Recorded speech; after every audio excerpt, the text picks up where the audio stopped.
இப்போ எதுக்கு பிஜிஎம்மோட வந்தேன்னு பார்த்தீங்கன்னா 2 ரீசன் இருக்குது. ஒன்று, என்னோட கேமராமேன்ஸ்லாம் வந்து இந்த பிஜிஎம்லாம் போட முடியாது அப்படின்ட்டாங்க.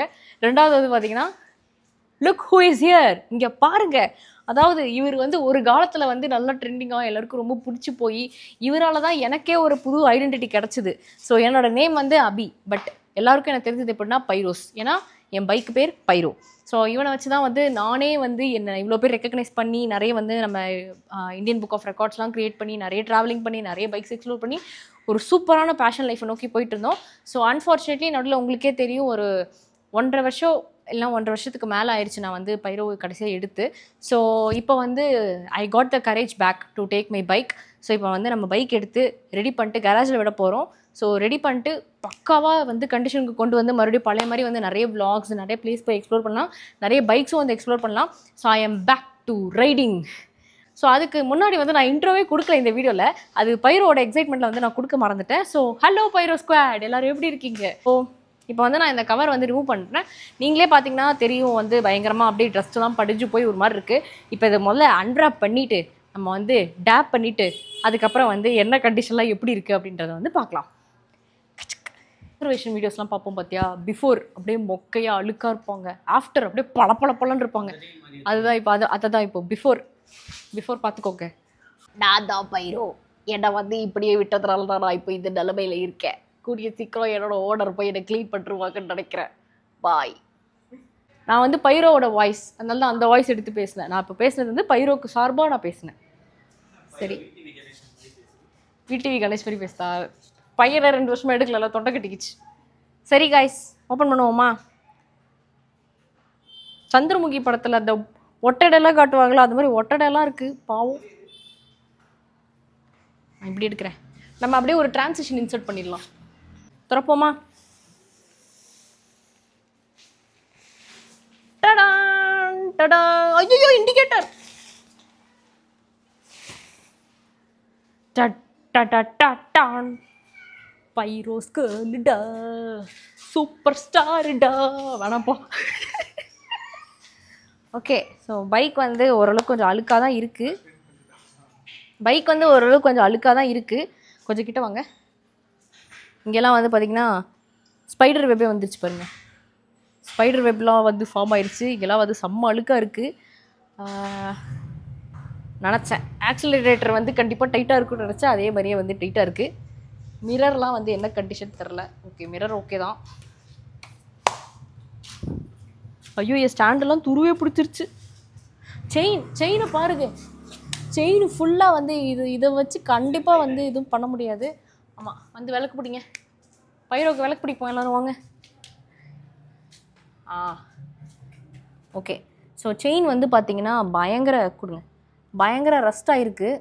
ஸோ இந்த கண்டிஷன்லலாம் வந்து நம்ம கண்டிப்பாக செயின் மாற்றுற மாதிரி தான் இருக்கும். அதுக்கப்புறம் இங்கெல்லாம் வந்து பார்த்திங்கன்னா பயங்கர ரஸ்ட் எல்லாமே இருக்குது. ஸ்டாண்ட் எல்லாமும் ரஸ்ட்டாக இருக்குது. பார்க்கவாங்க, ஏதோ ஒரு இண்டிகேட்டர் உடஞ்சிருக்கு. இது எனக்கே தெரியல. லாஸ்ட் டைம் பார்க்கும்போது நல்லா தான் இருந்துச்சு. இது வந்து டியூக் இண்டிகேட்டர் தான். நம்ம வந்து டாமி தொங்கிடுச்சு. ஆமாம், ஸோ டியூக் இண்டிகேட்டர் தான் நம்ம போட்டிருப்போம். அது உடஞ்சிட்ருக்கு. அதுக்கப்புறம் ஓகே, கொஞ்சம் அழுக்காக இருக்கிறது. இதெல்லாம் வந்து எனக்கு ஒரு பயங்கரமான மெமரி. ஸோ இது வந்து பார்த்திங்கன்னா நம்ம இந்தியா மேப்பை பார்க்கலாம் இங்கே. ஸோ நம்ம எங்கெல்லாம் வந்து ட்ராவல் பண்ணியிருக்கோமோ ஃபுல்லாக அந்த மேப் வந்து அப்படியே போட்டிருப்பேன். இதெல்லாம் வந்து நம்ம சீக்கிரமாக அப்டேட் பண்ணி ஒரு கண்ட்ரியோட நிறுத்தாமல் கண்ட்ரியாக போட போகிறோம். தேதி பின்னர் அறிவிக்கப்படும். அதுக்கப்புறம் ஃப்ரண்ட்டில் வாங்க. ஓகே, இங்கேயும் வந்து ஃபுல்லாக ஒட்டடை அடிச்சிருக்கு. அதுக்கப்புறம் கொஞ்சம் ரஸ்டெல்லாம் இருக்குது. ஃபோர்க்லாம் வந்து பார்க்கணும். அது வந்து இது பேர் என்ன? இது ஏதோ ஒரு கேரக்டரில் டூத்லெஸ். நான் பெருசாக வந்து இந்த மாதிரி பொம்மை படம்லாம் பார்க்க மாட்டேன். நான் பெருசாக வந்து இந்த மாதிரி பொம்மை படம்லாம் பார்க்க மாட்டேன். என் ஃப்ரெண்டு ஏதோ இது வந்து ஒரு நல்ல கேரக்டர் அப்படின்னு சொன்னதுனால எடுத்து முன்னாடி ஒட்டிட்டேன். சரி, திருஷ்டி பொம்மையாக இருக்கட்டும் அப்படின்ட்டு. ஸோ அதுக்கு தான் அந்த கேரக்டர் இருக்குது. ஓகே, இப்போ next coming to the point வந்துட்டு நம்ம வந்து பைக்கை ஸ்டார்ட் பண்ண போகிறோம். ஸ்டார்ட் ஆகுமான்றது எனக்கு கொஞ்சம் டவுட்டாக தான் இருக்குது. நான் என்ன பண்ணேன், ஒரு 2 வீக்ஸ் முன்னாடியே வந்து நான் கராஜில் விடுறதா தான் என் பிளானாக இருந்துச்சு. பட் அப்போ என்னால் வந்து விட முடியல. ஸோ இப்போ வந்து நான் என்ன பண்ண போகிறேன், ஸ்டார்ட் பண்ண போகிறேன். ஐ ஆம் 100% ஷுர் ஸ்டார்ட் ஆயிடுவான். என் பைரோ என்னை கைவிட மாட்டான். ரெடியா? ஓகே.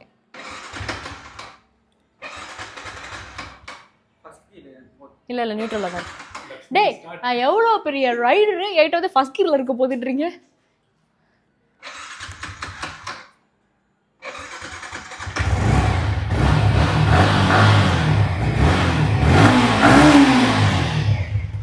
சூப்பர், ஸ்டார்ட் ஆயிட்டான்.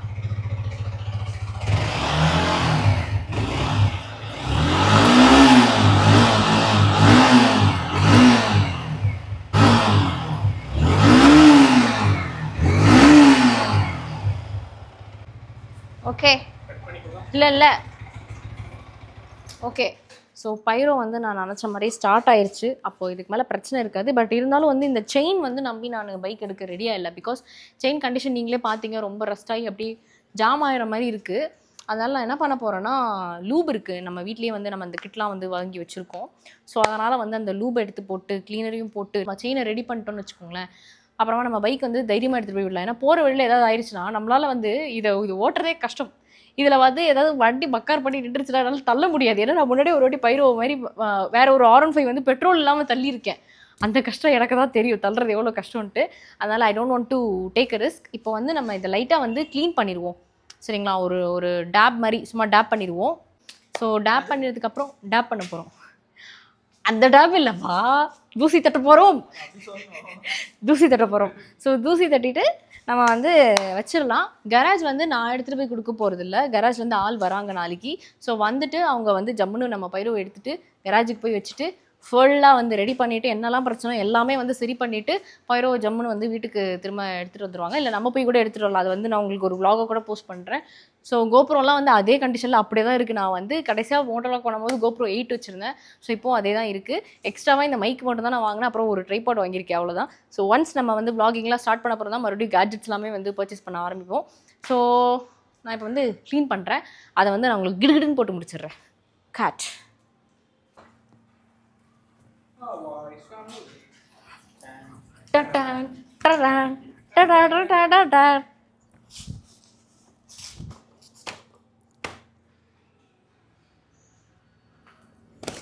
தும்மல் வர மாதிரி இருந்துச்சு.